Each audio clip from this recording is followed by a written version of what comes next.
মৌসুম শুরুর আগেই হাসপাতালে বাড়ছে ডেঙ্গু আক্রান্তের সংখ্যা। এবার আবহাওয়া ও এডিস মশার চরিত্র বদল চিন্তায় ফেলছে স্বাস্থ্য বিভাগকে।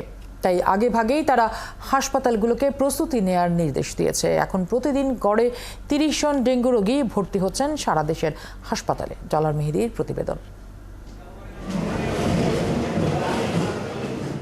সাধারণত জুন থেকে ডেঙ্গুর মৌসুম শুরু হয়, কিন্তু এবার মে মাসের শুরুতে হাসপাতালে বাড়ছে ডেঙ্গু রোগীর সংখ্যা।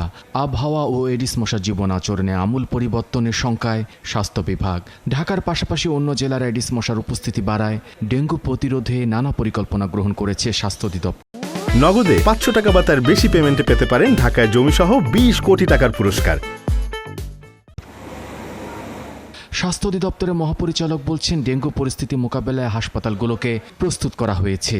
সংকট এড়াতে আগেই ডেঙ্গু শনাক্তের কিট, ওষুধ ও ইনজেকশন স্যালাইনের সম্ভাব্য চাহিদাপত্র আমদানিকারক ও উৎপাদনকারী প্রতিষ্ঠান সমূহকে দেয়া হয়েছে। ডেঙ্গির সময় যে ফ্লুইডগুলো লাগে সেগুলোর অতিরিক্ত চাহিদা ওনারা গভর্নমেন্টের কাছ থেকে চেয়েছেন এখনই, যাতে যদি সরকার যদি এখন চাহিদা দেয় তাহলে ওনারা তৈরি থাকবেন। কারণ তা না হলে পরে দেখা যাবে যে আরেকটা ফ্লুইডের ক্রাইসিস বাজারে দেখা দেবে, যেহেতু একটি মাত্র প্ল্যান্টের মাধ্যমে তৈরি করে, যে ৫টা ৬টা কোম্পানি তৈরি করে তাদের প্ল্যান্ট একটাই।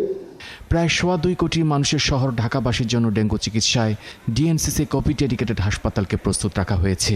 হাসপাতাল পরিচালক বলছেন, এই বছর ডেঙ্গু চিকিৎসায় প্রায় ১,০০০ বেড ও ২০০রও বেশি আইসিইউকে নতুনভাবে সাজানো হয়েছে।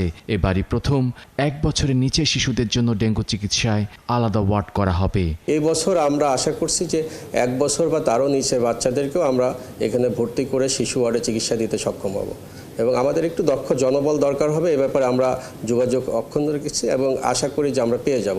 এখন থেকে এই হাসপাতালে জ্বর নিয়ে এলেই ৩০ মিনিটে ডেঙ্গুর উপস্থিতি জানা যাবে। ট্রায়াজে যখন রোগী জ্বর নিয়ে আসবে, আমরা এবছরের জন্য বিশেষ করে শুরু করেছি যে আউটডোরে ওখানে যেন তাদেরকে অন্ততপক্ষে NS1 টেস্টটা, যেটা খুব সহজেই করা যায় ১ ফোঁটা রক্ত নিয়ে, এই ব্যবস্থাটা আমরা এবার ট্রায়াজে রেখেছি। মঙ্গলবার ডেঙ্গু আক্রান্ত হয়ে ঢাকা ও ঢাকার বাইরের হাসপাতালে আরও ৪০ জন ভর্তি হয়েছেন। ডলার মেহেদী, ৭১, ঢাকা।